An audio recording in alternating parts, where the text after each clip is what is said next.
The last time anyone saw Brianna Maitland was March 19th, 2004. That was 17 years ago. It's not unsolvable. I think that the answer lies somewhere, and I think that we just haven't either asked the right question or we haven't asked the right person yet. On a chilly evening in March 2004, 17-year-old Brianna Maitland finished her shift at the Black Lantern Inn in Montgomery, Vermont. She clocked out, said her goodbyes to co-workers, and headed to her car, looking forward to a well-deserved night of rest. However, Brianna would never make it home. The next day, her car was discovered crashed into an abandoned house less than 1 mile away from her workplace. Inside the vehicle, her personal belongings were found undisturbed, including her wallet, cell phone, and driver's license. In a tragic turn of events, Brianna was not reported missing for 5 days due to police mishaps and a terrible twist of fate. Her friends and family, and indeed the world, have been left wondering, what happened to Brianna Maitland?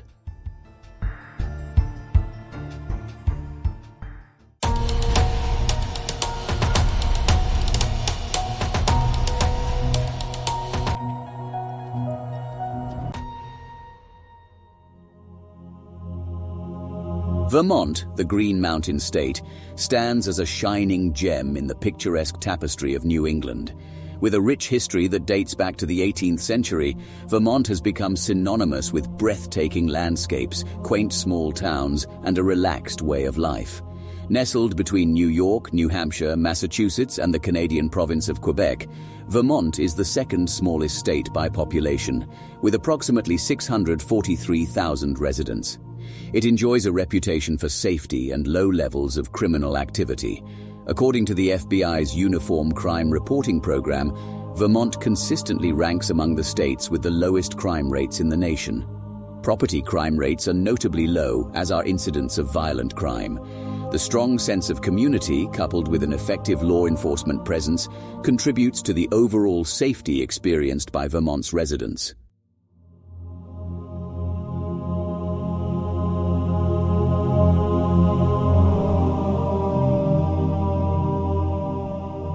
Brianna Maitland, a vibrant and ambitious young woman, was born on October 8, 1986, in Burlington, Vermont. Growing up in a loving family, she was the daughter of Bruce and Kelly Maitland. Brianna had one sibling, a brother with whom she shared a close bond. The Maitland family was well respected within their community, and their loving and supportive environment provided a nurturing foundation for Brianna as she grew up. Brianna's personality was a delightful mix of determination, empathy, and curiosity. Her infectious smile and warm presence brightened the lives of those around her. She was known for her empathetic nature, always extending a helping hand to friends and family in need. Her love for animals was evident, as she often cared for stray and injured creatures, nurturing them back to health. Academically, Brianna was a diligent student who showed promise in her studies. She had a particular affinity for art and displayed a natural talent for painting and drawing. Her creative expressions were a testament to her keen eye for detail and her ability to capture the essence of her subjects. As she grew older, her aspirations began to take shape, with dreams of pursuing a career in the arts or a related field. In her teenage years, Brianna demonstrated an adventurous spirit, embracing the opportunity to experience new things and explore her surroundings. She enjoyed the outdoors and reveled in the breathtaking beauty of her home state. Brianna was also drawn to social events and cherished the time spent with her close circle of friends. Her outgoing nature allowed her to form lasting connections with those she met. As Brianna began to carve her path in life, she was committed to pursuing her dreams and living a life filled with passion and purpose. Her family stood firmly behind her, offering unwavering support and encouragement as she embarked on her journey. Brianna Maitland's story is one of a young woman filled with potential, warmth, and an unwavering drive to succeed, forever leaving an indelible mark on the hearts of those who knew her.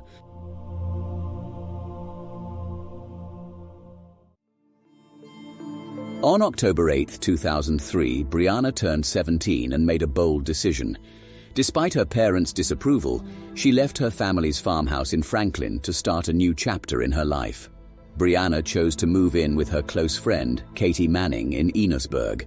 Brianna had always struggled to fit in at Missisquoi Valley Union High School, which was the district her family's farm belonged to. Eager for a fresh start, she enrolled at Enosburg Falls High School. This change brought her closer to her friends, including Katie, Megan Jefferson, Keely Lacrosse, Sydney Kuhn, and Hilary Robitaille. Now, surrounded by her closest companions, Brianna looked forward to embracing her new life and the opportunities it would bring. As the months passed, however, Brianna found herself drifting away from her circle of friends. By February, her situation had become increasingly isolating, and she even resorted to living out of her car in the frigid northern Vermont temperatures. This unstable living situation began to take a toll on Brianna's academic performance. Despite her intelligence and history of being an excellent student, the hardships she faced in early February of 2004 proved too much to bear. Ultimately, Brianna was forced to make the difficult decision to drop out of high school. One evening, Brianna attended a party with her boyfriend. There, she found herself in a heated argument with a former friend, Keely Lacrosse. Wanting to avoid any physical confrontation, Brianna chose to leave the party early. As she waited for her boyfriend in his truck, however, Keely approached and confronted her. I said, "Bri, are you gonna come out and fight?" Then I punched her. "Come on, let's go, let's fight." I punched her again. Her head was down and she was crying. I said, "You're not worth it." James then came out from the party and yelled, "Keely, what the f*** did you do?" I said she had it coming. The situation escalated quickly, and Keely struck Brianna multiple times through the open window. This violent encounter left Brianna with a broken nose and a concussion, requiring immediate medical treatment. In the aftermath of the incident, Brianna decided to press charges against Keely for the unprovoked attack. Early in the morning on Friday, the 19th of March, 2004, Brianna awoke with a renewed sense of purpose. Her mother arrived to pick her up, and together they went out for breakfast before Brianna's important day. She was scheduled to take her high school equivalency exam, a major milestone after having to withdraw from high school the previous year. In addition to this accomplishment, Brianna had recently secured 2 part-time restaurant jobs, and she had plans to attend college. From all outward appearances, Brianna seemed to be making wise and responsible decisions for her future. Upon successfully passing her exam, Brianna and her mother decided to celebrate by going clothes shopping. Brianna needed a pair of black pants to comply with the dress code at her new job at KJ's Diner. While waiting in line to check out, Brianna excused herself, telling her mother she'd be right back. She then disappeared from her mother's view for a brief moment. When they reunited at the car, Brianna's demeanor had noticeably shifted. She appeared agitated and guarded, but neither she nor her mother addressed the sudden change. Instead, her mother chose to respect the privacy of her increasingly independent daughter. The cause of Brianna's mood change remains a point of speculation and conjecture.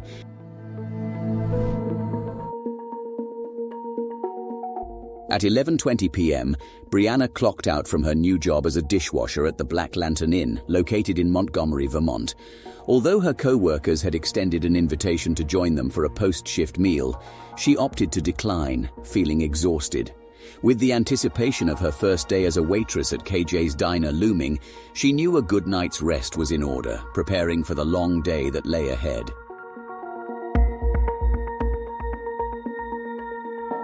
Somewhere between 11:30 p.m. and 12:30 a.m., a man driving along Route 118 noticed Brianna's green sedan parked peculiarly at the abandoned Dutchburn farmhouse. The car was backed in at an unusual angle, and he recalled that its headlights might have been switched on. Between midnight and 12:30 a.m., another man noticed the car in the same peculiar position, and he recollected that a turn signal might have been blinking at the time. In the early hours of March 20th, Brianna's ex-boyfriend, James Robitaille, passed by the site and identified the vehicle as Brianna's. His accounts regarding the time of the sighting and the reason for his presence in the area have been inconsistent. However, the currently accepted version of events is that he drove by the Dutchburn house around 2:30 a.m. and stopped upon recognizing the car. He stated that nobody was nearby, but the headlights were on, and both the driver's and passenger's side doors were open. James proceeded to switch off the lights, close the doors, and continue on his way. He had been drinking that night and was concerned about getting into trouble, but is this the whole truth? James came across the car of someone he knows very well in the most peculiar situation late at night. The headlights were on and the doors were wide open. Clearly concerned, James pulled over to examine the scene and even took it upon himself to restore some order to the car. Yet, despite his concern, James chose not to contact Brianna or report the incident to the police the following morning. One can't help but wonder about his rationale for not reaching out to anyone at all. Later that morning, a group of hikers traveling along Route 118 came across the abandoned Oldsmobile, finding the scene unusual enough to warrant stopping. They pulled over, got out of their vehicle, and stared at the eerie sight before them. They took photos, which have since become the only publicly accessible images of the crash site. One of the photographers noticed loose change, a water bottle, and a broken necklace, later confirmed to belong to Brianna, lying on the ground beside the driver's side of the vehicle. On March 20th at 1:22 p.m., a Vermont state trooper was dispatched to the Dutchburn house. Upon arrival, he noticed some personal items inside the Oldsmobile, including 2 paychecks from the Black Lantern Inn addressed to Brianna Maitland. However, the trooper did not find anything he deemed suspicious. He concluded that the car was likely left behind by a drunk driver, a situation that was relatively common and not necessarily alarming. He gathered the scattered belongings from the ground and placed them inside the vehicle. The trooper then headed to the Black Lantern, intending to interview the staff about the abandoned car, but found the restaurant closed. He noted the vehicle's tag number and continued with his day. The car was eventually towed to a local automotive shop. The officer never ran the plates, and it is rumored that he left for a short vacation the next day. Gillian Stout had spent the weekend at her grandparents' house and was unaware that Brianna hadn't returned home until she saw the untouched note on Monday. On Tuesday, March 23rd, Gillian contacted Brianna's mother, Kelly, and after comparing their information, they quickly realized that Brianna's whereabouts were unknown. In an attempt to locate her daughter, Kelly reached out to everyone she could think of, but no one had seen or heard from Brianna. She informed Brianna's father, Bruce, who was in New York on business. Growing increasingly concerned for their daughter's safety, Bruce drove through the night to return to Vermont.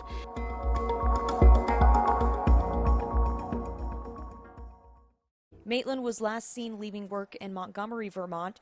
She was a dishwasher at the Black Lantern Inn, and she was 17 at the time. It was an upscale bed and breakfast at that time in a ski town. It wasn't a noisy bar that people were hanging out at. It was an upscale bed and breakfast. So she remained in the back of the restaurant for the most part doing the dishes.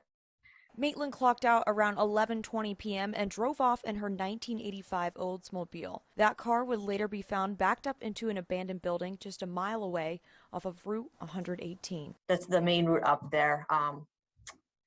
That's how she would have gone back to 105 to get back to Sheldon.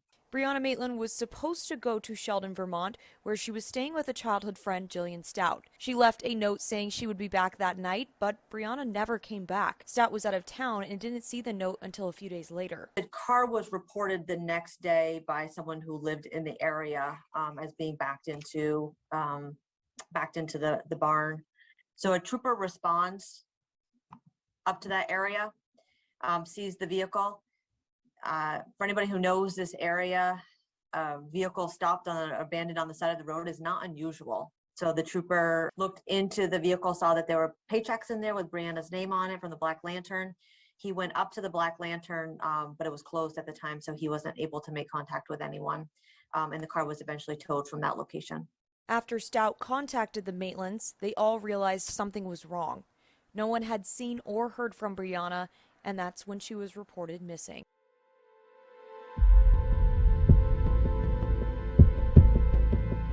On March 25, 2004, Bruce and Kelly provided the Vermont State Police with photographs of their missing daughter, Brianna. There were no signs of a violent confrontation at the scene where her car was discovered, and the police were initially doubtful that foul play had occurred and considered the possibility that Brianna had run away.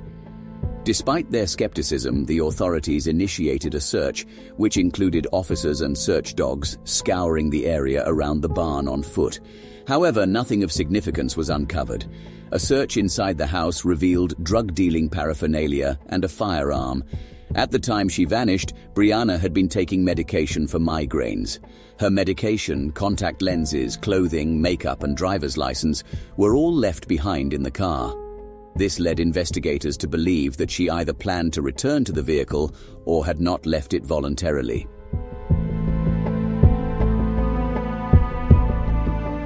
A few days later, on March 30th, 2004, the Vermont State Crime Lab processed Brianna's Oldsmobile. Although there were no signs of a struggle or foul play, it was later disclosed that DNA had been discovered. Shortly after, investigators concluded that Brianna's disappearance likely resulted from an involuntary event.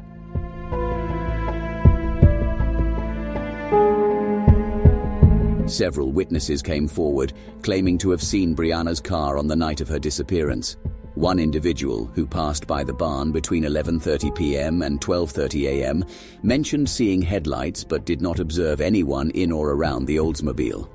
Another witness stated that he saw the turn signal flashing between midnight and 12:30 a.m. that same night. Brianna's ex-boyfriend, returning from a party across the Canadian border, spotted the car around 4 a.m., but like the first witness, he did not see anyone with it.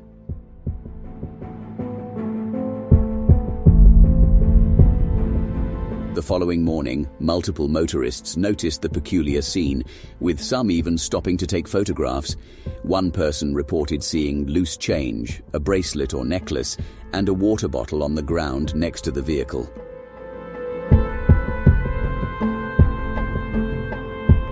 Over the years, numerous official searches have been conducted to locate Brianna.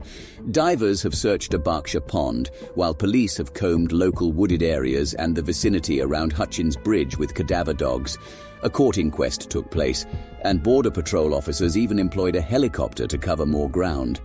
The searches involved officers from 3 states and members of Texas EquuSearch, a team of search and recovery experts. Brianna's friends and family carried out their own searches in the area and distributed missing persons flyers throughout Vermont and neighboring states. Her parents actively pursued leads across Vermont, New York, Quebec, and Connecticut. They even visited a strip club in Boston after receiving a tip that Brianna was seen there, only to discover it was a case of mistaken identity.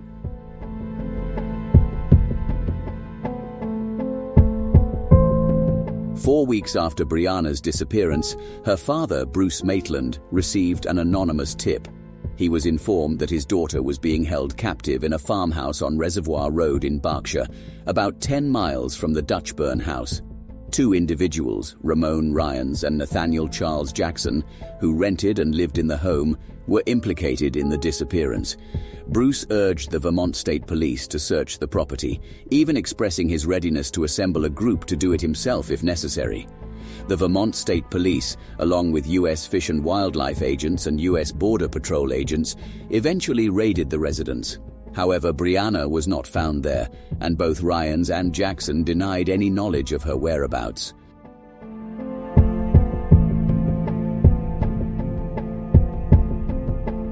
In May 2004, the Maitlands joined forces with the parents of Maura Murray, a woman who went missing in Haverhill, New Hampshire in February 2004, and the family of Amy Riley, a 20-year-old New Hampshire woman whose murdered body was found in April of that year. They collectively appealed for assistance from public and federal authorities. At the time, it was believed that the 3 cases were connected, prompting the families to request the involvement of the FBI, as the cases crossed state lines.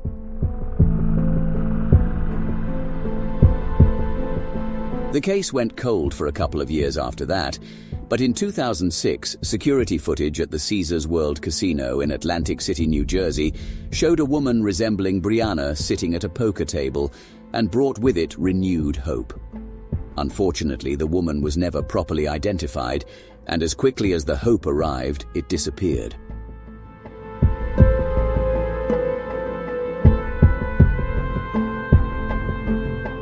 In March 2010, the Vermont State Police resumed their search for Brianna Maitland following a tip they received.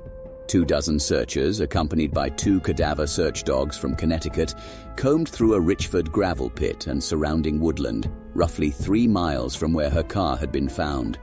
Brianna's father, Bruce Maitland, assisted the search teams that day, but they were unable to find any evidence, and once again the case went cold for 8 years until... New information tonight about the disappearance of a Franklin County teenager who was last seen 18 years ago. Adam Sullivan joins us live now from our Upper Valley Bureau with the details. Adam.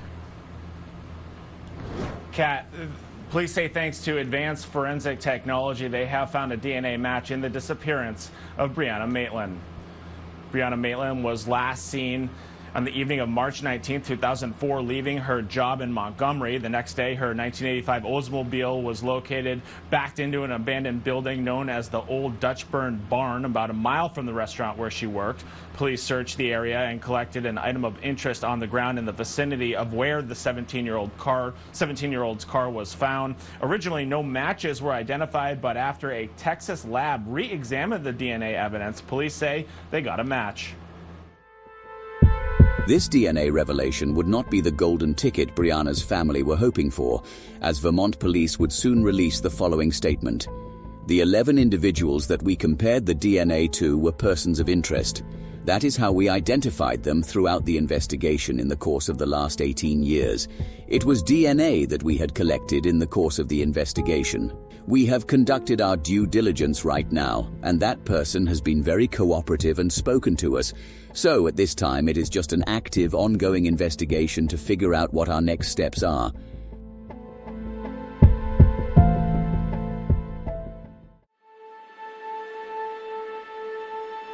As we reach the end of our journey into the mysterious disappearance of Brianna Maitland, it's important to acknowledge the impact this case has had on her family, friends, and the broader community. Over the years, the relentless pursuit of answers by those who knew and loved her has become a testament to the human spirit's resilience and determination. Years ago, a 17-year-old went missing from her hometown. The disappearance of Brianna Maitland has haunted her family, police, and the Montgomery community ever since. There's Brianna there again. Bruce Maitland sifting through family photo albums. She was a character, witty and generally very happy. He's told this story over and over. It's a lot of sadness. But he's hoping that by keeping the story of his daughter Brianna's disappearance alive, they can find her. In some ways, it seems like it just happened, and some days it's like it's been a long time.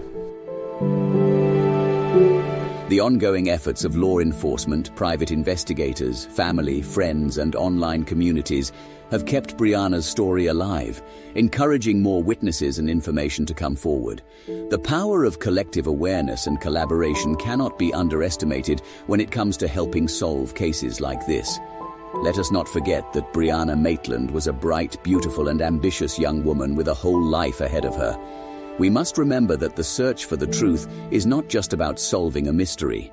It's about honoring Brianna's memory and seeking justice for her and her loved ones. As with any unsolved case, we urge anyone who may have any information on Brianna Maitland's disappearance to come forward and contact the Vermont State Police or your local law enforcement agency. You can also submit anonymous tips to the appropriate organizations. Until the day when the truth is finally uncovered, we will continue to search, hope, and remember. You're missing less than you are missed. Not missing, but still to be found. There is a hole in everyone. All police say you'll run away. Say you'll be back again in a few days.